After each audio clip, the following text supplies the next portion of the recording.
kumejaa maovu ya kila aina. Mungu akasema ni Yesu peke yake atakayemaliza uovu huu katika ulimwengu. Jina la Bwana litukuzwe. Akainukia kile kiti cha enzi cha heshima yote, akashuka chini mchangani ili aweze kuokoa wanadamu. Na kwa sababu ya hilo, Yesu hakukubalika haraka hata katika familia yake. Majaribu alianza kwao. Jina la Bwana litukuzwe. Maana yeye alikuja kuwakilisha Mungu. And I want to tell you, wewe ambao unawakilisha Mungu katika dunia hii, uko majaribuni.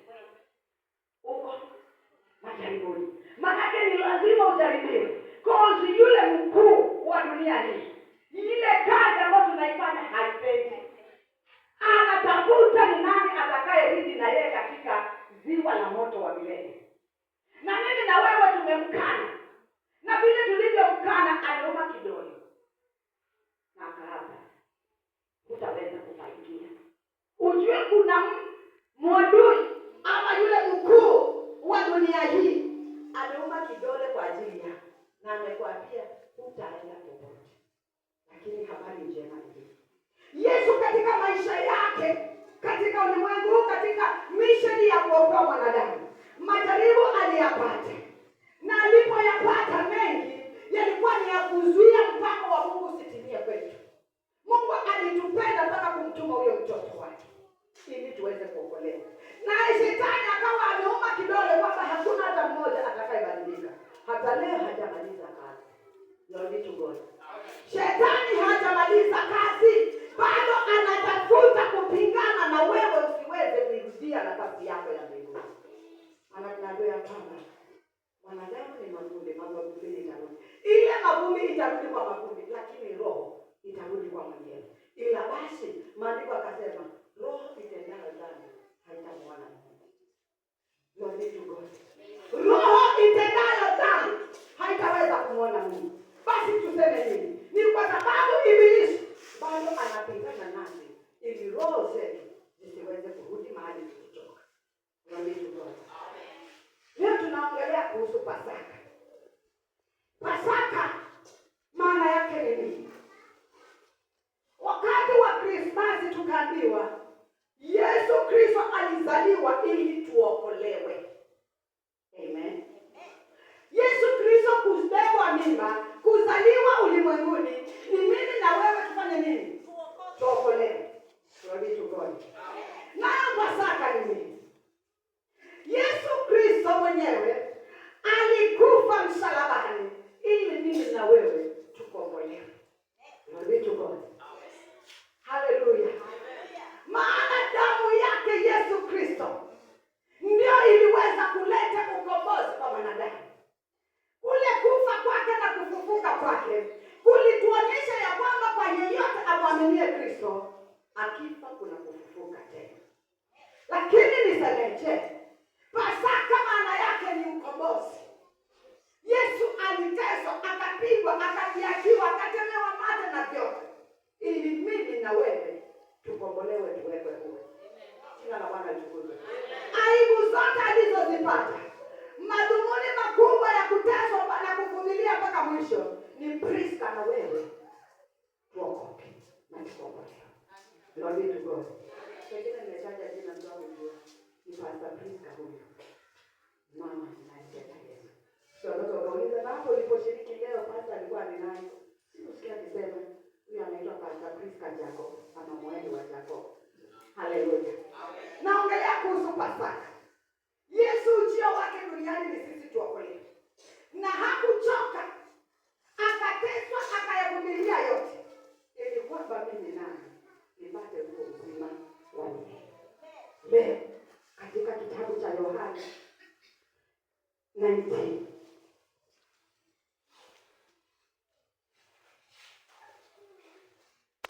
Kitabu cha Yohana 19.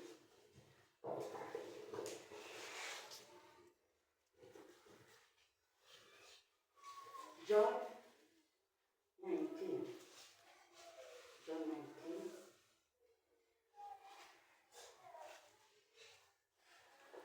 Anza mstari wa 28 tupate. Mstari wa 28 mpaka 30. Yohana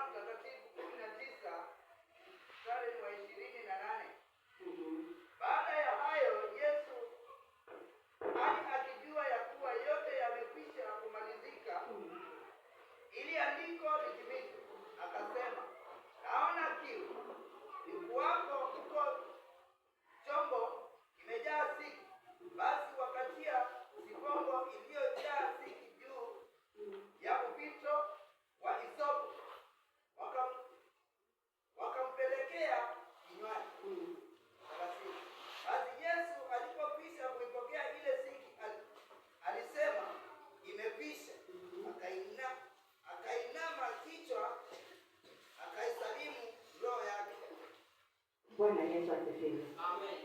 Ujumbe imekwisha. Ndio ujumbe imekwisha.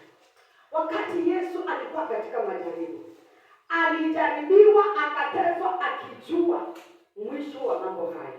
Maana alikuwa amewaambia kwamba nitakufa na mwana wa Adamu atafufuka baada ya siku 3. Tena aliposhikwa na Pilato, akishtakiwa, akasema naweza kulivunja hekalu kwa siku 1 na siku 3 nikalijenga. Watu hawakuelewa, hao waliomshtakia hawakuelewa for 3 days ataweza aje kubomoa kanisa, kuvunja kanisa, alafu alijenge tena kwa siku 3. Wakaona kama ni kujiinua, wakaona kama ni kujipandisha. Jina la Bwana litukuzwe. Hawakuelewa kile alichomaanisha, lakini alisema ya kwamba nitalivunja kanisa kwa siku 3 nitalijenga. Maana yake yeye atakufa na baada ya siku 3 atafufuka. Maana yake yeye ndiye kanisa lililo hai ndani yetu. Kile Jacob akamwambia Petro, na juu ya mwamba huu nitalijenga kanisa. Maana yake Yesu Kristo alikuwa aingie ndani ya Paulo, ya Petro, afanyike kuwa kanisa ndani ya Petro. Na akawaambia kwamba nitalivunja na nitalijenga kwa siku 3. For 3 days, yani nitakufa na kwa siku 3 nitafufuka. Naye Yesu kabla hajakufa, maandiko yanasema kwamba akasulubishwa. Wakamshika, wakamshtakia na wakamwapia kusulubishwa ili ateswe. Let me tell you, aliteswa kwa sababu yangu na yako. Yesu hakuwa na dhambi yoyote. Yesu hakuwa na makosa yoyote. Yesu hakuwa na udhaifu wowote. Ni Mungu alikuwa amekamilika katika ukamilifu wote. Glory be to God. Lakini kwa sababu ya dhambi yangu na dhambi yako, Yesu aliwekwa msalabani, akasulubiwa ili kwa mapigo yake sisi tupone. Glory be to God. Hapa kwenye hicho kifungu cha 19 inasema hivi: walimshika, wakamvua nguo, wakampiga mijeledi, wakamvika kofia za miba, wakamtemea mate na kumdharau. Glory be to God. Tena wakamdhihaki na kumwambia, kama wewe ni mfalme wa Wayahudi, sasa chukua na huo msalaba. Leo hii wewe ukinenea maneno kidogo tunasema kama ni hizo ni basi. Nataka nikwambie Yesu alikuja na akafanywa yale yote ili mimi Kristo nitakapokutana nalo nijue ya kwamba niko katika mstari wa kwenda mbinguni. Haleluya. Akateswa, akapigwa, akaondolewa nguo, akabaki uchi. Aibu akaipata kwa sababu yangu, kwa sababu hiyo dhambi yako, kwa sababu hiyo kiburi yako, kwa sababu hiyo chuki yako, kwa sababu hiyo hasira yako. Yesu alifanywa haya yote kwa sababu ya hiyo tabia yako. Sinitaje wewe leo naijua. Nitaje hapa. Jina la Bwana tukuzwe. Yesu hayo ambao anayafanya leo, hayo ndiyo alimfanya Yesu awekwe msalabani, ili kwa nguvu za msalaba tukombolewe kutoka kwa hayo. Kilisha mtu muulize, umekombolewa? Nataka umwambie hapa hivi, Yesu hajawekwa leo msalabani. Muulize, umesikia? Yesu aliwekwa msalabani zaidi ya miaka 2000. Lakini leo tunaadhimisha siku yake ya kufufuka. Jina la Bwana tukuzwe. Tunaadhimisha siku ya mateso yake na kufufuliwa kwake. Na habari njema ni kuwekwa kwa msalaba kwa Israeli ilikuwa ni aibu. Amen. Kuwekwa kwa msalaba kwa Israeli ilikuwa ni laana. Hivyo Yesu akawekwa msalabani, akapokea laana zote ili mimi niliye laaniwa nifunguliwe. Sikia Yesu makofi mazuri. Yale mambo Yesu alifanyiwa, walimpiga mapigo mengi, mimi nilipona. Kwa mapigo ya Yesu tumepona. Glory to God. Yale yote aliyofanyiwa, akafanyiwa dhihaka. Ya haudhihaki. Unagaikiwa. Unajifanya unaokoka nini? Hata utaitwa majina mengi. Huyo hapo Paulo, huyo hapo sister, na wewe sister, lakini kwa dhihaka. Unaitwa sister, unaitwa father, unaitwa kasisi, unaitwa apostle, unaitwa sio wewe unajiita, wanakuita kwa dhihaka. Glory to God. Hizo dhihaka zote Yesu alizipata. Leo ukifanywa dhihaka hizo, unakasirika, unashindwa na shetani. haukumbuki kwamba Yesu aliahidiwa ndio akaketi katika kiti cha enzi. Miaka maandiko inasema hivi, heri wanaowashtumu kwa ajili ya jina lake. Haleluya. Heri wale wanaoshutumiwa, heri wale wanaodharauliwa, heri wale wanaodhihakiwa kwa sababu yao, maana kwa mbinguni ni wao. Hivyo Yesu alifanyiwa haya yote ili mimi na wewe tukimwamini tuingie katika uzima wa milele. Ile mbingu tutaingia, lakini sio wote watakaoingia. Ni kina nani watakaoingia? Ni wote watakaoamini Yesu Kristo kwamba alifanyiwa yote kwa sababu yetu. Makuache. Kina Bwana tukufu. Biblia inasema hivi, wakamtemea mate, wakamdhihaki. Tena ile nguo yake wakamvua wakaipigia kura. Kwa dhihaka kubwa na kwa madharau. Yesu alidharauliwa kwa sababu ya kazi yake. Amen. Kwa hiyo unapodharau, kama wewe ni mmoja wa kudharau, hiyo neno kudharau, unamrudisha Yesu msalabani. Jina la Bwana litukuzwe. Unapodhihaki mtu, wewe ambao umeokoka, unamrudisha Yesu wapi? Maana walipomweka pale msalabani, haya mambo yote ndio walimfanyia. Kama ni kumpiga, walimpiga. Mateso mengi, aibu nyingi, dhihaka nyingi, ili mimi na wewe leo tukuze jina la Bwana. Leo tunasema tumeokoka. Yesu ni Bwana ndani yangu. Nimekombolewa kichwa mpaka miguu kwa sababu ya mwana wa Mungu aliyekufa msalabani. Pigia Yesu makofi mazuri. Mstari wa 29. Ulikuwako huko chombo kimejaa siki. Basi wakatia vifungo iliyojaa siki juu ya uzito wa hisopo, wakampelekea kinywani. Bwana Yesu asifiwe. Wakati napoongelea kitu kinaitwa siki, aliitisha maji akaona naona kiu. Maana alikuwa ameteswa akateseka sana. Akasema naona kiu.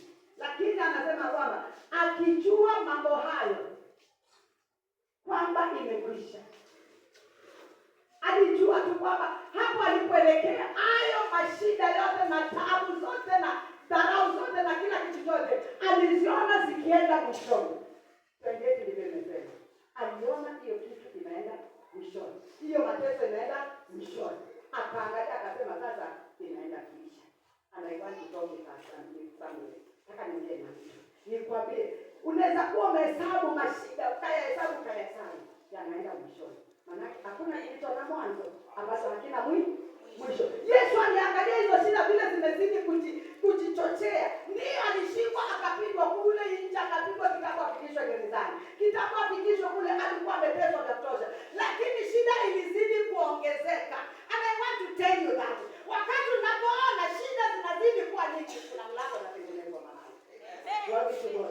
Wana wa Israeli walipofika katika bahari ya Shamu, maandiko inasema ya kwamba watu wa Sauli na watu wake, Farao na watu wake wakapanga kuwafuata. Haleluya. Wakasema kwa nini tumewaachilia? Nao wamefika kwenye bahari ya Shamu. Maji imejaa, imeshona sawa sawa. Hawana kivuko cha kuvukia. Maandiko inasema wakaanza kulalamika. Sasa kule Farao naye anasema tunaenda kuwachukua tuwarejeshe. Unaona sasa shida zimekuwa nyingi. Kutoka wametoka, kufuatiliwa wamefuatiliwa, na bahari imesimama. Ni shida iliyoje? Ni shida iliyoje hii? Imefurika zaidi ya ile walikuwa nayo kule Misri. Imekuwa multiplied. Maana kama ni kutoka sasa ndio wamezidisha uadui na Farao. Amen. Kule kutoka kwao wakatemsha Farao akawa na uadui mwingi kuliko ule wa kwanza. Mambo yakazidi kujilipua. Bahari imesimama, hakuna msaada. Glory to God. Wakaanza kuuliza tutaenda wapi? Musa tulikwambia tuache, angalia sasa. Maana wakifanya hivi, Farao ndio huyo na jeshi lake. Wakiangalia mbele, bahari ndio inazidi kufurika. Oh my God. Hallelujah. Lakini hapo ambapo naona shida zimezidi kuwa nyingi, there is way. There is way to do. Hallelujah. Unaona mambo yamefurika. Majaribu yakija mpaka unaona kama hujaokoka. Hallelujah. Likija hivi ukisema unalitaka mpaka unalimaliza, lingine linasimama bado linakodoa macho. Ukisema unamalizana na hiyo shida, ingine inatokeza huku. Unaona kweli Bwana mimi niliokoka.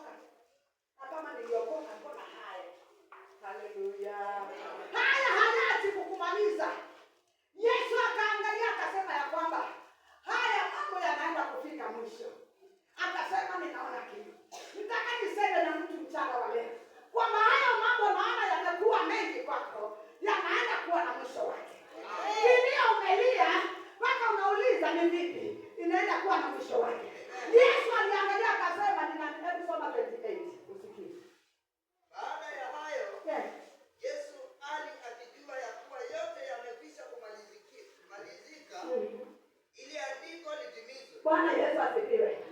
Baada ya mateso yote, wakamvua nguo, wakampiga na wakaitengeneza mviringo, wakampiga, wakamtesa, wakamwaibisha, yaani wakamfanyia vitu vyote, mfalme wa wafalme. Wakafanywa vitu vyote. Na mimi mchungaji tu. Imagine, twende sasa. Tuvae kiatu cha Yesu. Tumevaa. Akiwa mfalme, King of Kings. Tena akavuliwa nguo, akaibishwa, akapigwa mbele ya wale walikuwa wanamwita mfalme wao. Imagine, leo kutokeze mtu Pastor Helen acha kushika asipige mbele za washirika, utafili aje? Ni aibu yote. Akushika amtandike tena akuvue nguo mbele za washirika. Leo patokeze mtu hapa alivue nguo mbele zenu. Hata naweza kuacha huko. Sini kweli kama mwanadamu. Naweza kuona kama sijaitwa. Haleluya. Naweza jihesabia kama sijaokoka. Lakini Yesu akiwa King of Kings, yeye alivuliwa mbele za nchi nzima, yaani mfalme mzima wanamwangalia. Akatolewa nguo zake kama mfalme, akaachwa uchi, tena akapigwa mbele yao mijeledi, akatukanwa, mwingine akatogongwa na mate yake, maana yakiwa yanakoa shingo kabisa, katika jina la Yesu. Mate yake akaja akamtendea kwa uso mpaka. Lakini baada ya hayo, sikia, siwaambie mtu baada ya hayo. Ambia mtikisha hapo kwa bega, tumwambie baada ya hayo. Imekwisha. Jina la Bwana litukuzwe. Maana anasema baada ya hayo, Yesu akijua kwamba mambo haya yanaenda kuisha. Amen. Wakati amejifurisha, nataka nikutie moyo mtu wa Mungu, mtumishi wa Bwana kwa hapa. Nikwambie wakati mambo haya yamejifurisha, yamekuwa mazito, yamekuwa ya aibu kwako kuyatazama, ndio wakati anaenda mwisho. Jina la Bwana litukuzwe. Hata mtu aliye mgonjwa, wakati anaenda kupona, kwanza wao inakaa kama inajilipua zaidi. Inakaa kama isikii dawa. Kumbe ndio hapo sasa inaenda kufanya nini? Inaenda kupona. Nayo hiyo shida yako uliona. Yesu alipoangalia akasema baada ya mambo hayo, Yesu akijua vizuri kwamba yanaenda kuisha.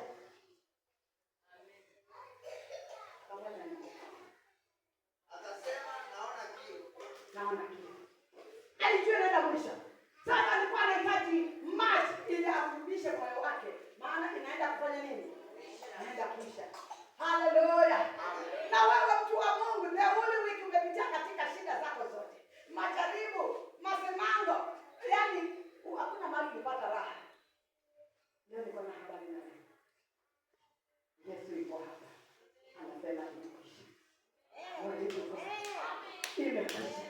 Haijalishi imechukua muda gani. Haijalishi imechukua miaka mingapi. Haijalishi imechukua miezi mingapi. Haijalishi imechukua mawiki mangapi. Haijalishi na siku ngapi, leo hiyo shida inaenda kuisha. Basi Yesu alipokwisha kupokea ile siku, alisema imekwisha. Haleluya! Alipoipokea ile siku, aliitisha maji, naona kiu. Walichompatia nini? Siki. Siki ni kitu kigani sana. Siki kizuri. Siki ni kitu kigani. Wale ambao wanashajaribu kula siki. Sisi kwetu tushatengeneza siki. Wangapi wanajua siki? Zile zinatengenezwa, nyingine zinatengenezwa na nazi na pilipili kwa wingi. Yaani hata ukiangalia utafikiria imetiwa bidhaa, lakini pilipili.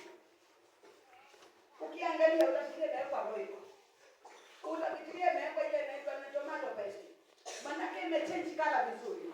Si tomato paste, ni pilipili. Kwanza mimi najua hiyo siki. Lakini lakini hii siki ilikuwa zaidi ya ile siki tunaijua. Jina la Bwana litukuzwe. Maana aliposema kwamba naona kiu, wakachoga, wakatengeneza ile siki, wakachoga, wakamweka kwenye ulimi wake. Ilikuwa kali ya kumwinua. Haleluya. Kali hapo ndio ilikuwa climax ya mateso. Ilikuwa nini? Ile mwisho wa mateso. Wakamwongezea hiyo siki. Kofia ya mwiba wamemvalisha. Hebu imagine, itengeneze. Nani anajua kipata? Mwiba wa kipata. Walijua vizuri. Kikawa tunamfanya. Kuna jina yake. Ile miti nyeupe na panga na mimi nimekaa hivi. Ambayo inapenda kusoma na kama sijui naijua kipata. Nega nimeita kikuyu tena nega. Nimeita kikuyu sasa kikuyu na kale ndiani. Mia. Sasa angalia ile mimba ya ile mia. Kikwata. Nega. Acha niita majina yote huko hapo nasikia nini. Sasa hiyo kikwata hiyo mimba yako naiona vile nimegepa alafu nimesha. Ndio amemtengenezea nini? Kofia. Wewe chukua sasa ile kupiga picha alafu chukua ile kofia kwa imani jiweke hapo. Wewe hata tu tafakari ingekuwa ni wewe na hiyo kofia. Ungefanya nini? Naona ilimdunga. Maana ukiangalia bila shaka ilimchubua, ilimtoa madamu. Lakini katika mateso yake yote haya akafika mahali akasema imekwisha. Glory to God. Na Yesu akaniambia maneno hapa, akaniambia imekwisha. Kimuuliza Bwana, unamaanisha nini? Zile zote tumezipitia. All temptations ambazo tumezipitia kama wanadamu. Ile mapito yote tumepitia. Ndio Yesu aliyamaliza pale msalaba. Yesu alimaliza. Na aliposema imekwisha, hakukuwa na neno lingine. Alifanya nini? Alikata roho. Kumaanisha nini? Zile mimba. Leo hata leo mimba za kipata ziko live kwetu. Tuna mimba mingi. Siongea ile mimba ya kule mashambani. Naongelea mimba ya maisha ya Kristo. Ukiwa umeokoka, una mimba mingi unaipitia, unaivalishwa, adui na kudunga mimba kila kucha. Ukisema leo nimepona, leo nimeshinda, kesho unaona mimba mwingine unasimama unakuweka chini. Glory to God. Mimba ya mwanadamu. Haleluya. Madharau ni mimba. Haleluya. Masimango ni mimba. Matusi unayopitia ni mimba. Nani akadungwa na mimba akacheka? Haleluya. Nani aliyetukanwa akacheka? Nani aliyedharauliwa akacheka? Hiyo ndio mimba leo tunadungwa nayo. Bwana Yesu asifiwe. Siku nyingine nikasikia sema kanisa. Nikisikia hivyo inaniuma. Naambia Bwana, sio nyumba yangu imetaja. Ya kwako ndio imetaja. Na mimi siku moja watashuhudia, watasema hapa ni kanisa na wala sio kanisa. Pigia Yesu makofi mazuri. Bwana Yesu asifiwe. Wakati unaitoka kanisa tena tunaitoka kanisa ya familia moja. Mungu ametukuza. Wakati huo ni mimi na familia Pastor Helen na Alex, sote tunaongea kikama. Sasa tunaambiwa ni kanisa la familia. Na kwa sababu ni kanisa la familia moja basi kuingia kabila hili. Tukadharauliwa. Tukawekwa chini ground. Lakini Bwana Mungu wa rehema aliyesema imekwisha, akainuka na nguvu zake. Biblia inasema kwamba alipokata roho alikufa, akazikwa, na siku ya tatu akafufuka. Jina la Bwana litukuzwe. Alifufuka kwa sababu gani? Ili tuokolewe na hiyo mimba tuliyo nayo. Ili tuokolewe na hizo shida tulizo nazo. Ili tuponye roho zetu na mioyo yetu. Yesu hakufanya misheni hii bila sababu. Misheni yake ilikuwa ni wewe upate amani tena uwe nayo tena. Yeye alikoseshwa amani. Ili mimi niliyekosa amani nipate. Jina la Bwana litukuzwe. Upendo wa Mungu ulioje. Ili mimi Priska kuhesabiwa kitu, unaonekana kuwa kitu. Glory to God. Kwa hata wewe uko mahali hapa, Yesu alikufa ili wewe uhesabiwe. Kifo cha Yesu kilikuja kukufanya wewe uhesabike katika ufalme wa Mungu. Amen. Alikuja tukombolewe, alikufa msalabani tukombolewe. Tutoke katika mambo ambayo tuliyapitia, tutoke katika mashimo tuliyochimbiwa, tutoke katika laana tulizofanyiwa.